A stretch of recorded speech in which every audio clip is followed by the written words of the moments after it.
repentance. Et aujourd'hui, nous sommes à la fin de ce chapitre. Nous avons normalement on avait déjà fini, mais on avait dit que les 2 derniers jours, c'était le vendredi et aujourd'hui dimanche, nous allons parler, nous allons prier par rapport à ce que nous avons entendu par la délivrance. Amen. Nous devons être délivrés de toutes ces choses. Parce que nous avons compris que si nous étions loin de notre Seigneur, ce n'était pas peut-être de notre propre volonté. Mais c'est parce que l'ennemi s'était infiltré. Et voilà, aujourd'hui, nous sommes en train de mener une vie qui ne glorifie pas Dieu. Parce que même dans la Bible, quelqu'un avait dit, le bien que je vais faire, je n'arrive pas à le faire. Et le mal que je hais, c'est ce qui m'arrive. Alléluia. Peut-être c'est ton cas aussi. Personnellement, tu ne veux plus servir le diable. Parce que c'est lui, un cœur qui aime le péché, c'est un cœur qui ne sert pas Dieu. Un cœur qui aime le péché, c'est un cœur qui sert le diable.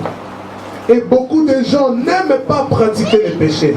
N'aiment plus mener cette vie-là de péché. Mais le péché les accable toujours. Alléluia. Et nous avons dit, pendant qu'on parlait de la délivrance, on disait que derrière tout péché, il y a un démon. C'est un démon qui est derrière le péché que toi tu commets. Et c'est ce démon-là qui t'empêche de vivre la gloire de Dieu.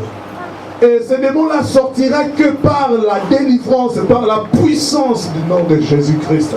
Lorsque Jésus-Christ viendra, lorsque tu vas rencontrer Jésus-Christ sur ton parcours par la délivrance, cela fera que tu vas lâcher, tu vas abandonner ce péché parce que ce démon-là va fuir. Les démons ne craignent pas la personne qui prie beaucoup. Alléluia. Amen. Les démons ne craignent pas les pasteurs. Les démons ne craignent pas les prophètes ou les apôtres ou docteurs ou prophètes. Mais les démons craignent le nom de Jésus. Amen. Alléluia. Amen. Parce que même les démons connaissent la Bible. Satan connaît la Bible. Et Satan le sait bien que dans les cieux, sur la terre et sous la terre, il n'y avait que le nom de Jésus-Christ qui nous a été donné pour vaincre les diables. Ce n'était pas le nom du pasteur. Alléluia. Amen. Tu peux citer le nom du pasteur devant un démon, les démons n'iront pas. Mais lorsque tu vas citer le nom de Jésus, les démons fuiront. Et nous sommes en train de parler, on était là le vendredi, vraiment désolé pour le bien-aimé qui n'était pas là. Parce que c'était chaud. Non, laisse-moi te dire que c'était chaud le vendredi. Et les fruits de ce qui s'était passé le vendredi, c'est ce que nous sommes en train de vivre même jusqu'à présent. Amen. Alléluia. Amen. Peut-être toi tu vas t'étonner de ce qui se passe aujourd'hui. Mais laisse-moi te dire, ceux qui étaient là déjà le vendredi te diront que ce que tu vois là, c'était comme ça ou c'était plus que ce qui s'est passé hier et le vendredi, c'est plus que ce que tu es en train de vivre.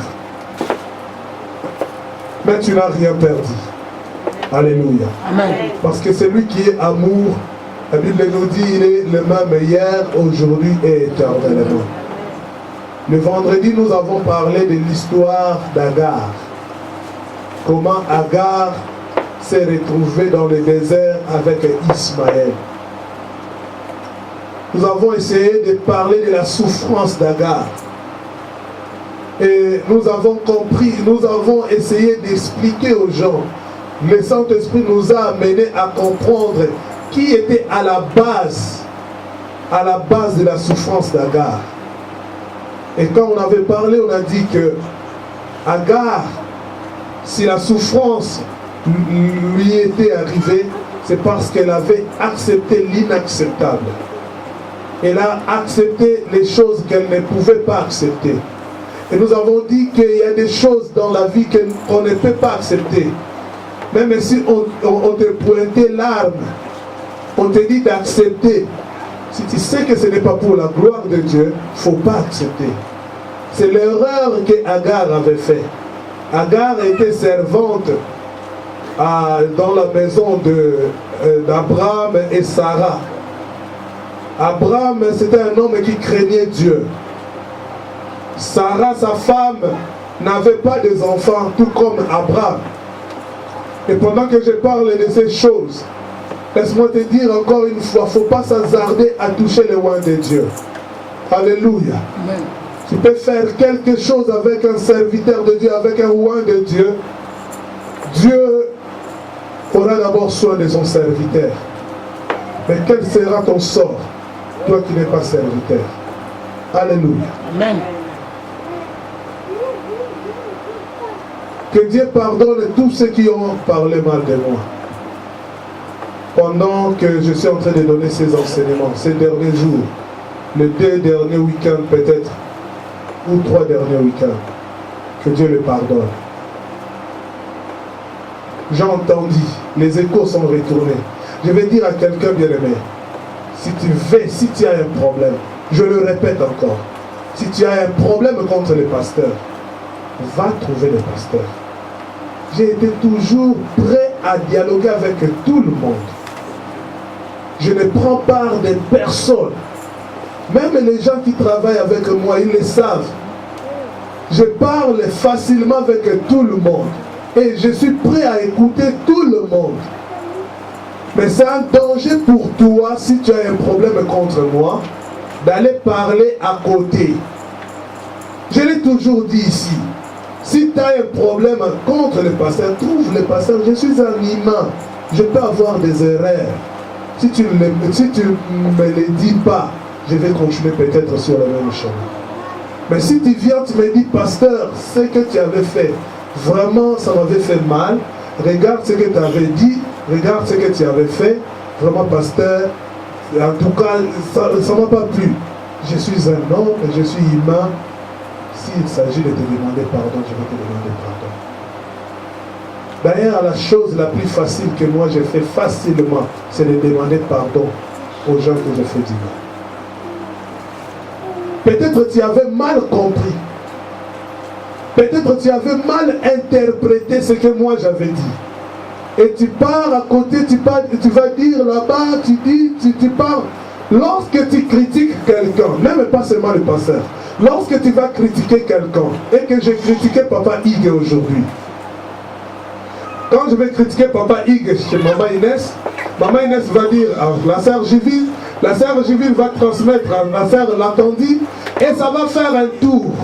Comme le monde, nous sommes, c'est rond. Ça va tourner un jour, ça va retomber sur les oreilles de Papa Hugues. Et si ça tord les oreilles de Papa Hugues, il va se mettre en colère plus que si tu allais lui dire ça directement. Alléluia. Je vais répéter cela à Lungala. Si vous avez un problème dans le monde, solo la na ye na kimia. Soko solo li na yete. Eko kebetela ndeko mususu li solo. Eko tambola mupanzi. Awa mokile ezalaka boule. Suka eko ya kozonga tie pa mutu oyo lobelaka mabe. Etango ekozongela mutu wana na matoyi na ye ekosala ye pasi koleka soko yebisaki ye mbala moko. Et réaction à Moutouana et Kozalata Moussou Yakanda Koleka Oyo et Avinaki Kozalanamo. Amen. Amen. Moi, je suis en train de prêcher ici.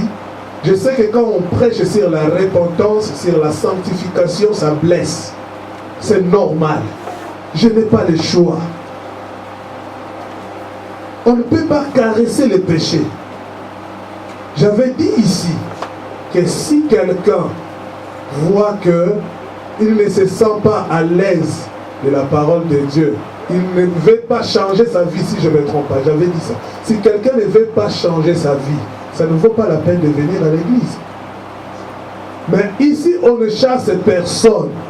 Moi, je n'avais pas chassé. J'avais bien dit à la fin, j'avais dit que je n'ai pas chassé les gens. Je ne chasse pas les gens. L'église appartient à Jésus. Parce que moi-même aussi aujourd'hui, je peux partir. L'église va rester, elle va continuer parce que c'est l'église de Jésus. Je ne peux pas chasser les gens.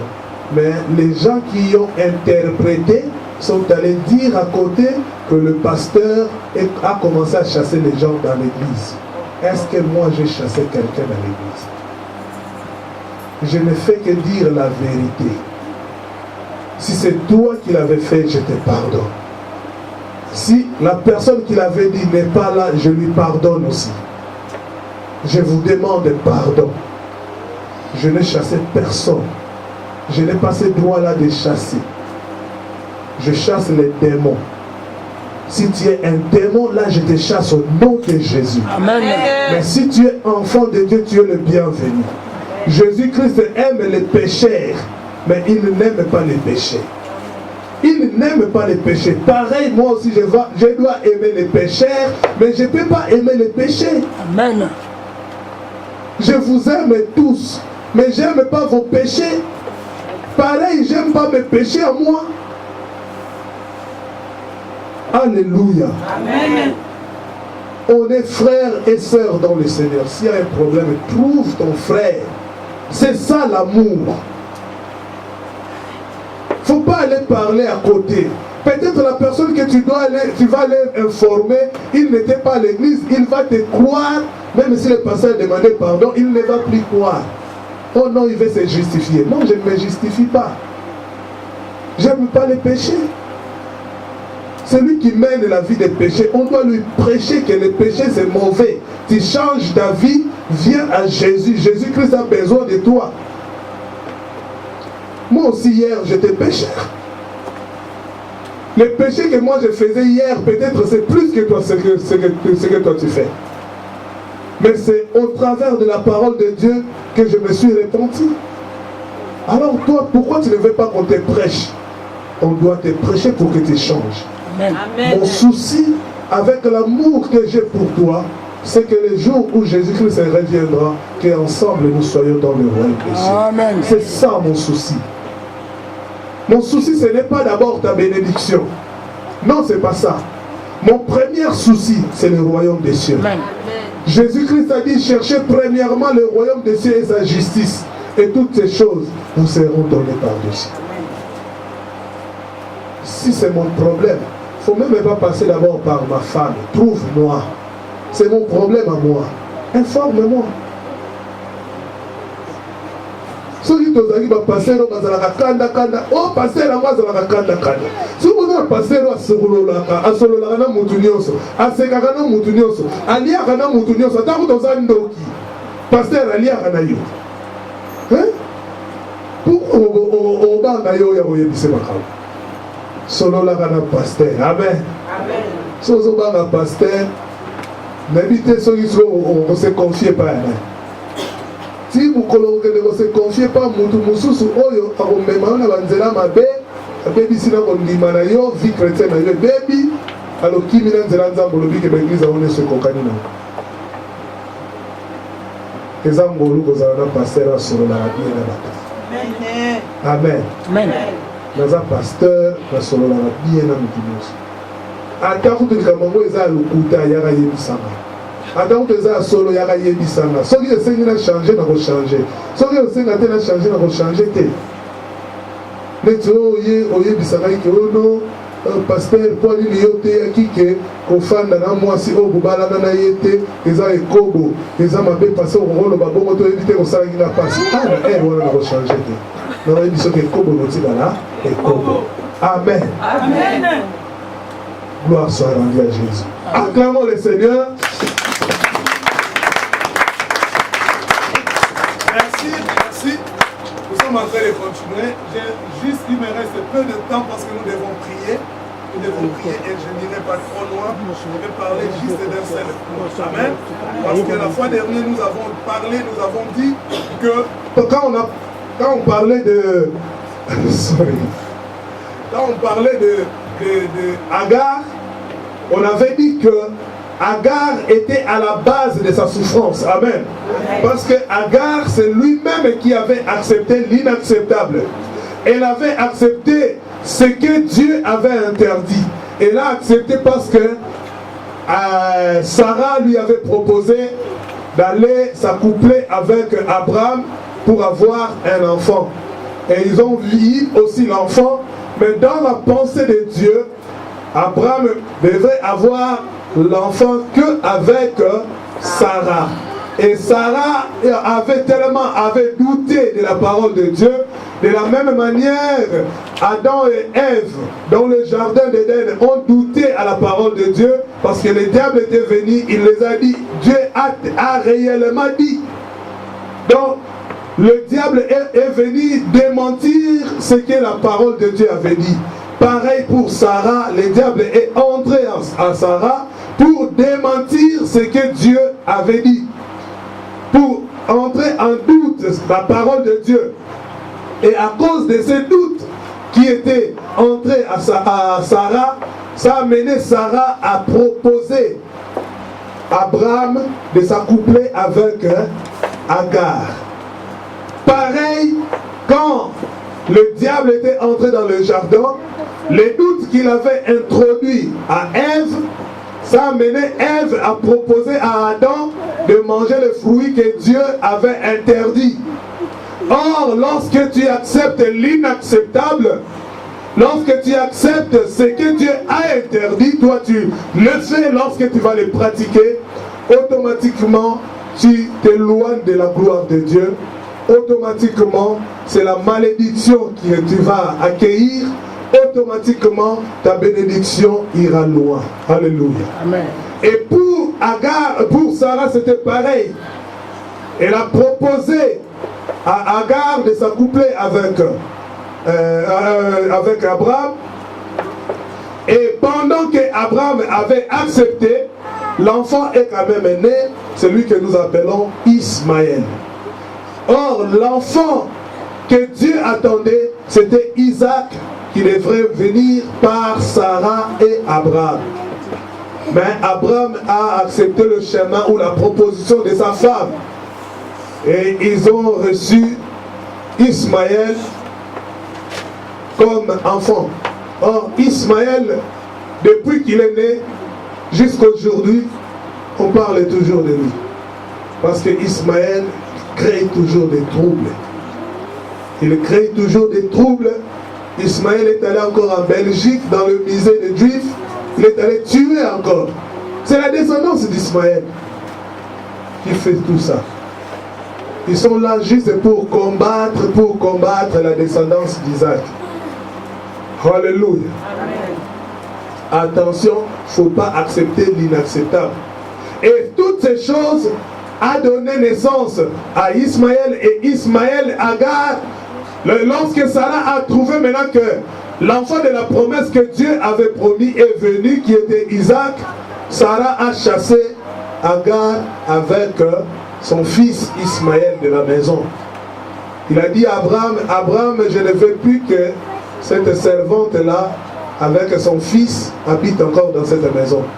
Parce que je ne veux pas qu'il hérite l'héritage que mon fils doit hériter.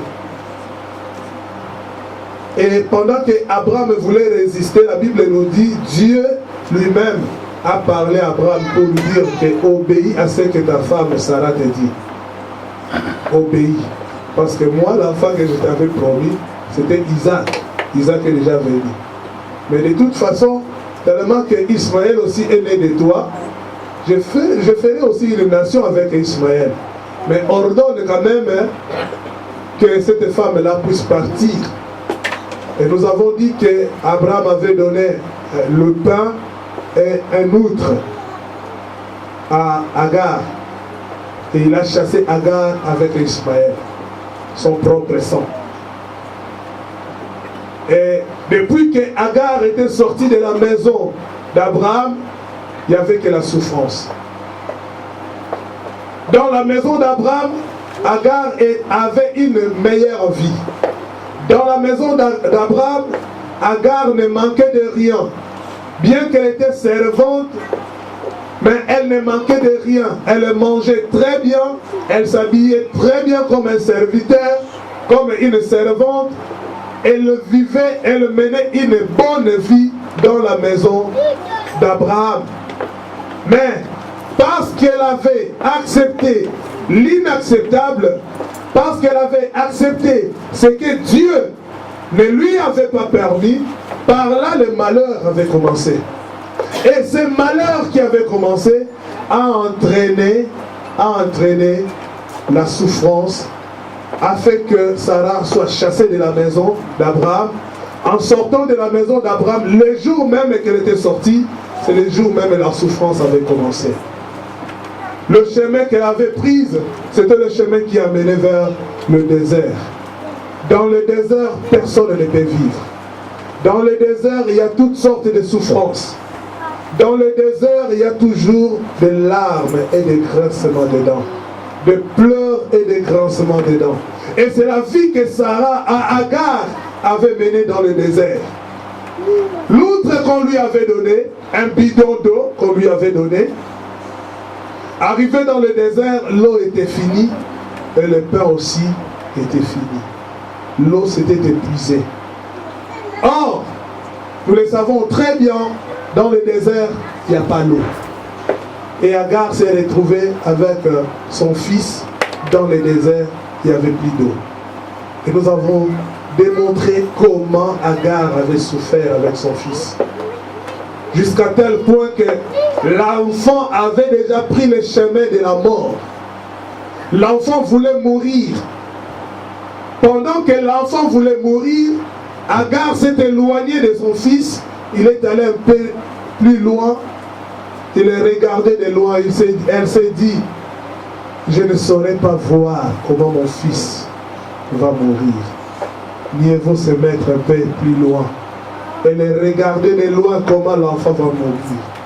Pendant qu'elle attendait que l'enfant puisse mourir, elle a commencé à pleurer. Et nous avons dit que Agar pleurait par rapport à ce qu'elle avait fait. Elle regrettait. Elle se disait en elle, si je n'avais pas accepté de s'accoupler avec Abraham, tous ces problèmes n'allaient pas venir. Si ces problèmes m'arrivent, c'est parce que j'avais accepté l'inacceptable. Alléluia. Amen. Si l'homme n'est pas, si le mari n'est pas à toi, il ne faut pas accepter d'aller avec cet homme. Voilà ce qui s'est passé. Agar a commencé à pleurer. Elle a commencé à pleurer. Elle s'est dit, j'étais bien dans la maison d'Abraham. Je servais, je mangeais bien. J'avais pas d'enfant, j'étais très bien dans la maison d'Abraham. Mais parce que Agar m'a proposé, j'ai accepté la proposition d'Agar. J'ai accepté la proposition de Sarah. Bien aimé, quand j'ai commencé, j'avais dit, même si on te pointe l'arme, si tu sais que ce qu'on te propose n'est pas dans la volonté de Dieu, ce n'est pas la pensée de Dieu, il ne faut pas accepter. Il faut savoir dire gentiment non. Alléluia. Amen. Avec toute gentillesse, tu dis non. Il ne faut pas accepter l'inacceptable. L'inacceptable amène la souffrance. L'inacceptable appelle la souffrance. À cause de ce que Agar avait accepté, voilà, elle s'est retrouvée dans la souffrance. Et pendant qu'elle pleurait, pendant qu'elle s'est lamentée, pendant qu'elle pleurait, elle regrettait de ce qu'elle avait fait. Elle pouvait dire aussi, je peux retourner dans la maison d'Abraham. Mais elle avait aussi peur. Elle se disait, peut-être si je retournais, Sarah va me couper en morceaux. Parce qu'elle va voir encore que non, cette femme est revenue encore. Elle est revenue pour hériter l'héritage de mon fils. Elle avait peur. Peut-être elle allait avoir encore l'idée, l'amour de retourner à la maison. Mais elle se disait, la manière dont Abraham m'avait fait sortir, en me mettant l'outre sur mon épaule, et avec un pain, non, je ne peux pas. Elle ne trouvait plus sa place dans la maison d'Abraham. Et nous avons dit, si toi tu commences à pleurer parce que tu as compris tes erreurs, laisse-moi te dire que même ta bénédiction là où elle se trouve, elle va commencer à pleurer. Amen. Oh, tu n'as pas compris. Si toi, tu reconnais tes erreurs.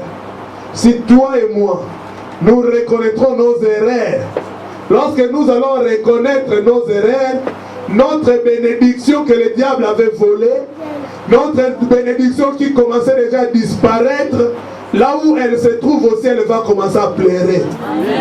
Parce que ici nous avons vu, pendant que Agar pleurait, pendant que Agar reconnaissait ses péchés, ses erreurs, l'inacceptable qu'elle avait accepté, automatiquement cela avait aussi déclenché le pleur là où se trouvait Ismaël.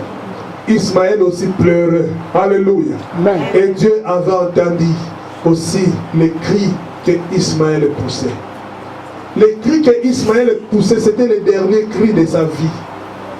Elle criait parce qu'elle sait que je vais mourir. Elle était maintenant à la fin. Pendant qu'elle avait poussé les derniers cris pour dire « Ah, c'est fini !» C'est alors que l'ange était descendu. Alléluia. C'est alors que Dieu était descendu pour intervenir. Et Dieu a dit, oh Agar, arrête de pleurer. Ismaël ne mourra pas. Ismaël, c'est ton fils. Ismaël, je vais faire une nation avec Ismaël. Il ne va pas mourir. Voici l'eau. Alléluia. Voici l'eau. Lorsque l'eau vient, c'est pour donner la vie. Amen. Je croyais que tu allais acclamer le Seigneur. Et c'est ce qu'on avait dit. Et après ça, on avait prié. Les gens avaient vraiment prié. Je me suis dit d'ailleurs, j'ai vu des gens, il y a longtemps que j'ai vu les gens prier comme ça. Les gens avaient prié. Il y avait des gens qui ont pleuré, qui avaient compris qu'ils avaient accepté l'inacceptable. Alléluia. Amen. Alors, de ce qui te concernait, tu as compris que oui, parce que toi, tu avais touché l'inacceptable. Parce que toi, tu avais accepté ce que tu ne devrais pas accepter. C'est ce qui a mené la souffrance. Mais laisse-moi te dire, tu as reconnu tes souffrances. Tu as reconnu la source de tes problèmes. Mais il y a encore une autre source. Alléluia. Amen. Il y a encore une autre source. C'est que toi tu n'avais pas fait. Mais ce sont tes parents qui avaient fait ça. Et c'est ce que nous allons parler aujourd'hui. Nous allons lire Ézéchiel chapitre 16, les versets que vous connaissez déjà. Parce que les pasteurs prêchent beaucoup sur ces versets quand ils parlent de la délivrance. Ézéchiel chapitre 16, 40e verset. Premier verset jusqu'au 4e verset. Amen. La parole de l'Éternel me fut adressée en ces mots. Fils de l'homme, de connaître à Jérusalem tes abominations. Tu diras, ainsi parle le Seigneur, l'Éternel à Jérusalem. Par ton origine et ta naissance, tu es du pays de Canaan. Ton père était un Amoréen, et ta mère une Égyptienne. À ta naissance, le jour où tu naquis, ton nombril n'a pas été coupé. Tu n'as pas été lavé dans l'eau pour être purifié. Tu n'as pas été frotté avec du ciel. Tu n'as pas été enveloppé dans le Alléluia. Amen. Ce message était adressé aux enfants d'Israël.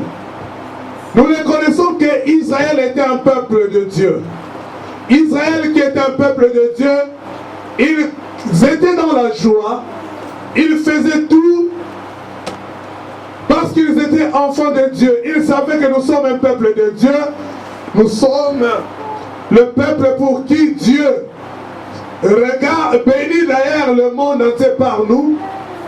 Si Dieu regarde sur la terre, il nous voit d'abord. Mais Israël ne savait pas qu'il y avait des abominations en eux, au milieu d'eux. Et Dieu a révélé ces choses à son serviteur, Ézéchiel, pour annoncer aux enfants d'Israël, pour leur dire que, oui, bien sûr que vous êtes mon peuple, mais il ne faut pas oublier que depuis votre origine, il y a eu un problème. Alléluia. Amen. Il y avait un problème depuis votre origine. Et ce problème-là vous accable jusqu'aujourd'hui. Ce problème-là vous poursuit jusqu'aujourd'hui. Fais connaître à Israël cette abomination. Si Israël, vous n'avez n'arrivez pas à recevoir tout ce que vous devrez recevoir, c'est parce que depuis votre origine, il y avait quelque chose qui s'était passé. Bien-aimé dans le Seigneur, si aujourd'hui tu n'arrives pas à toucher ce que Dieu t'avait promis, si aujourd'hui tu n'arrives pas à recevoir ce que Dieu t'avait promis, sache-le qu'il y avait quelque chose qui s'était passé depuis ton origine. Et ce qui s'était passé est devenu aujourd'hui comme étant un obstacle. L'obstacle d'aujourd'hui, l'obstacle, la chose qui t'empêche de vivre la présence de Dieu, la chose qui t'empêche d'être touché par Dieu, la chose qui t'empêche de recevoir ton mariage, la chose qui t'empêche de recevoir tes enfants, la chose qui t'empêche de vivre ta bénédiction, la chose qui t'empêche d'être dans la joie totale. C'est ce qui s'était passé depuis ton origine. Je vais dire à quelqu'un que tu dois savoir que tu es le fruit de ton origine. Non, je disais ceci. Tu es le fruit de ton origine. Tu n'es pas Melchisedec. Tu n'es pas Melchisedec. On ne connaît pas son père. On ne connaît pas sa mère. On ne connaît pas d'où il était venu. Il est venu juste comme ça. Déjà grand. On n'a pas vu sa naissance. On n'a pas vu son enfance. On n'a pas vu ses copains, ses amis. On ne connaît même pas son école. Pour Kabila, on pouvait dire que non. Kabila a été né quelque part.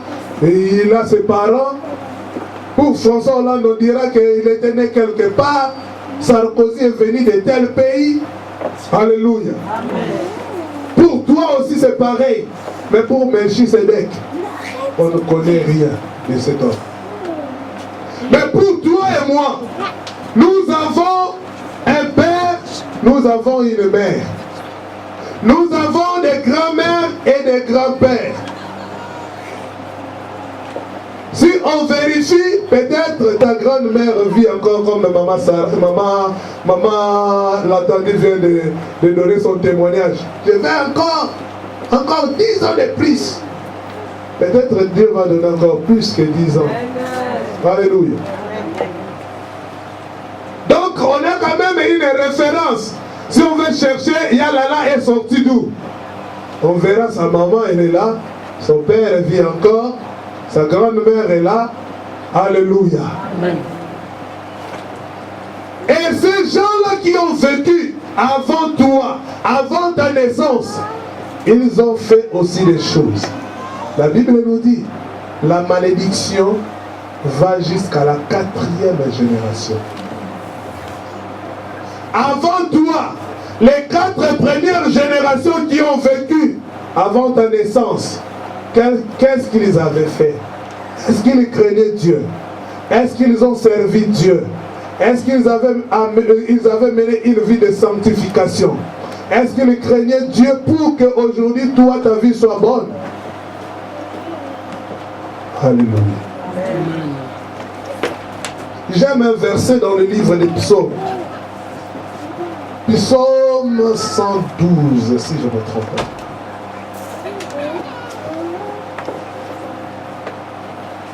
Psaume 112. J'aime ce verset-là.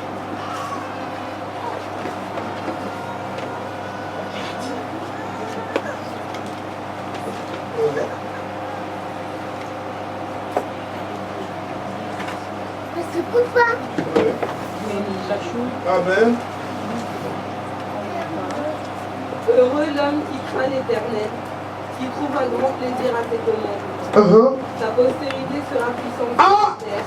Sa postérité sera puissante sur la terre, l'homme qui craint l'Éternel. La génération des hommes droits sera bénie.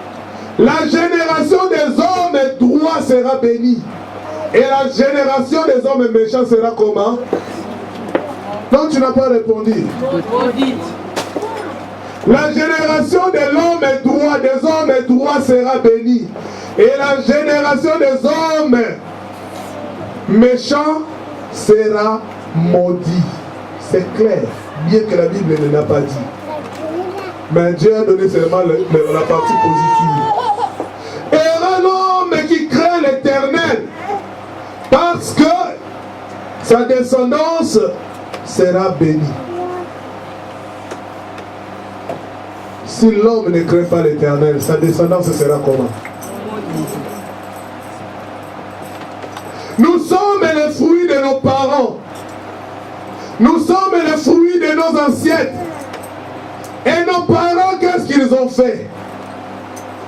Tu comprendras que ce que tu es en train de vivre aujourd'hui, ce n'est pas parce que toi-même tu l'avais cherché, mais ce sont tes parents qui ont fait que tu sois ce que tu es. Oh Seigneur, aujourd'hui je conseille toujours aux gens, bien-aimés dans le Seigneur, si toi tu veux mener une vie de désordre, je t'en supplie, tu peux mener une vie de sanctification, ne fils que pour tes enfants. Ne fils que pour tes enfants. Si je souffre aujourd'hui, c'est parce que mes parents ne connaissaient pas Dieu. Si mes parents avaient connu Dieu, aujourd'hui je n'allais pas être dans cet état. Si mes parents servaient Dieu, aujourd'hui je n'allais pas être dans cet état. Abraham a servi Dieu. Isaac a été béni. Isaac a été béni parce que